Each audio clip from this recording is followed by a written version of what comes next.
Hi, this is John, and in this clip we'll be creating the legs. If we look at our diagram, we'll see that the legs are component L, and if we reference our materials list, component L, we need two of them. They're going to be 1 by 5 inches wide by 16.5 inches long. We're going to start by cutting two pieces that are 16.5 inches long, and we're going to be using the radial arm saw.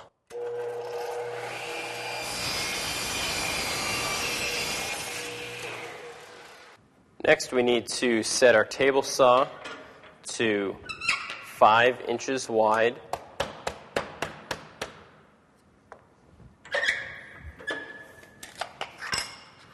And cut both of our pieces.